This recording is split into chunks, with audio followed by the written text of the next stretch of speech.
गरीब साध साध सब नेक हैं, आप अपनी ठोरे, जो सतलोक ले जाएंगे वो साधु कोई और।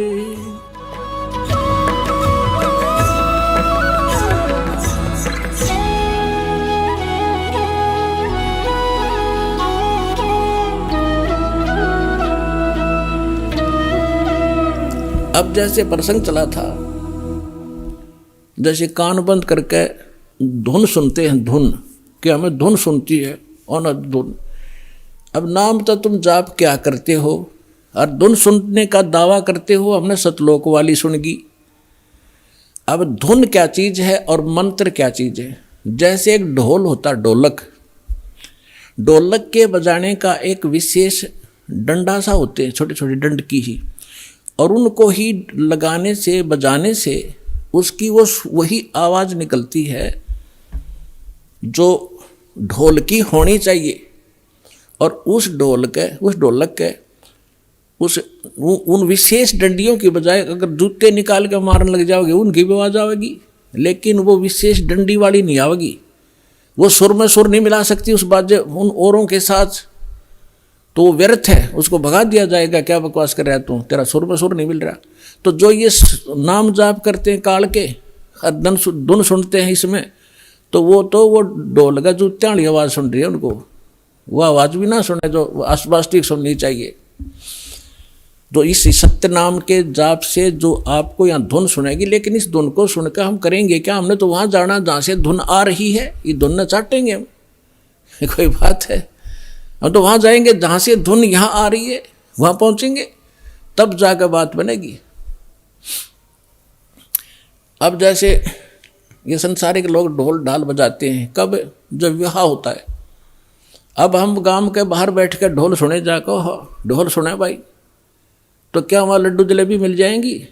लड्डू जलेबी तो वहाँ मिलेगी जहाँ वो ढोल बज रहा है, वहाँ जाना पड़ेगा। तो इस प्रकार हमने सतलोक जाना पड़ेगा, वहाँ सब सुख प्राप्त होंगे। इस धुन से कोई लाभ नहीं, बजो सुनो ना सुनो। आपको जो मंत्र दे दिया इससे अपने आप वो बज रही है, अपने आप सुर खुलते चले जाएंगे। इसमें असंख्य धुनें हो रही हैं शरीर के अंदर, वो धुन न्यारी है इनसे। कोई है रे परले पार का, जो भेद कहे झनकार का। गरीबदास जी कह रहे हैं कोई है उस परले पार का, यहाँ मुझे बताओ, और वो धुन का भेद बताओ जो धुन वहाँ है परले पार यानी सतलोक में। ये नकली धुनें हैं, यहाँ पर जो तुम सुन रहे हो ये धुन वो नहीं है। गरीबदास जी क्या कहते हैं? कोई है रे परले पार का, जो भेद कहे झनकार का। कोई है रे परले पार का, परले पार यानी सतलोक में कोई गया हुआ वापस आया हुआ हो तो बताओ मुझे। ये खुद होकर आए थे, उस धुन को सुन कर आए थे, आंखों से कानों से देख सुन कर आए थे। कोई है रे परले पार का, जो भेद कहे झनकार का। झन मानुष झनकार मानुष धुन का। वारही गोरख वारही दत्त, वारही धरु प्रहलाद अर्थ। ये तुम्हारे गोरख भी इधर ही, वारवन उर्ली साइड। वारही गोरख वारही दत्त, दत्त मान दत्तात्रेय जी, और ध्रुव और प्रहलाद ये सभी इधर ही हैं, काल के ही जाल में हैं। वारही गोरख वारही दत्त, वारही ध्रुव प्रहलाद अर्थ। वारही सुखदेव वारही व्यास, वारही पाराशर प्रकाश। वारही दुर्वासा दरवेश, वारही नारद सारद शेष। वारही भर्तरी गोपी चंद, वारही सनक सनंदन बंद। वारही ब्रह्मा वारही इंद्र, वारही संस कला गोविंद। वारही शिव शंकर जो संभ, वारही धर्मराय अर्भ आरंभ। वारही धर्मराय धर धीर, परम धाम पहुँचे हे कबीर। रग यजुषाम अथर वेद, परम धाम नीलय हा भेद। अलल पंख अगाध भेव, जैसे कुंजी सुरती सेव। वार पार थे हाना था, गरीबदास निर्गुण निगाह। अब क्या बताते हैं आदरणीय गरीबदास साहिब जी, परमात्मा से परिचित होकर सतलोक में वो धुन सुनकर वापस आए तो वो कह रहे हैं, कोई है रे परले पार का जो भेद कह उस जनकार का, वार ही गोरख, वार ही माने उरले तरफ, वार ही गोरख, वार ही दत्तात्रेय, और वार ही ध्रुव प्रहलाद, वार ही सुखदेव, वार ही व्यास, और वार ही पाराशर प्रकाश। पाराशर प्रकाश माने जो पाराशर जी ने एक पुराण लिखी है उसको पाराशर का ज्ञान बताते। यानी इन पुराणों के और वेदों के सबके राइटर हैं कौन? व्यास जी। और ये ज्ञान व्यास जी का अपने सत्र का वो तो पुराणों में है। वेद ज्ञान और गीता ज्ञान जो है ये वेद व्यास के सत्र का नहीं है। वेद व्यास जी के अंदर एक ऐसी एक गुण दृष्टि दे दी जाती है, दिव्य दृष्टि, जो भी हम वचन शब्द बोलते हैं ये कभी नाश नहीं होता, ये ब्रह्मांड में घूमता रहता है, पूरे के पूरे सेंटेंस घूमते रहते हैं। अब भाषाएं बदलती रहती हैं जिस कारण से वो आज ऋषि नहीं समझ पाते।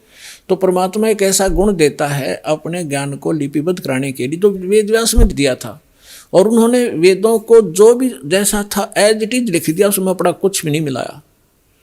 फिर उससे हट करके पुराण भी उन्होंने जिसने जैसा बोला था, गीता ज्ञान जो श्री कृष्ण के अंदर से काल जो बोल रहा था उसको व्यास जी नहीं पहचान सके।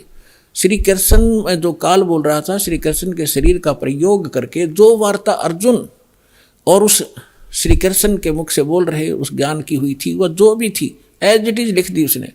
जो संजय ने बोला, धृतराष्ट्र ने बोला, फलाने ने बोला, वो सारा कुछ लिख दिया। इसमें इसका अपना कोई रोल नहीं। और इसका रोल होता फिर ये इसमें देवी पुराण के अंदर प्रथम स्कंद में कि हे भगवान, ब्रह्मा उस नारद जी से पूछ रहा है कि सृष्टि किसने रची, कैसे रची। नारद जी बता रहे हो मैंने अपने पिता से सुनी नो। था उनको ज्ञान होता है व्यास जी को, तो वो अपने ही तरफ से लिखता और अपना ही ज्ञान बताता। तो यहाँ कहने का भाव ये है कि ये चारों वेद जो हैं ये इनके अंदर परमात्मा परम धाम का पाने का ज्ञान नहीं है, उस परमात्मा की महिमा अवश्य लिखी है।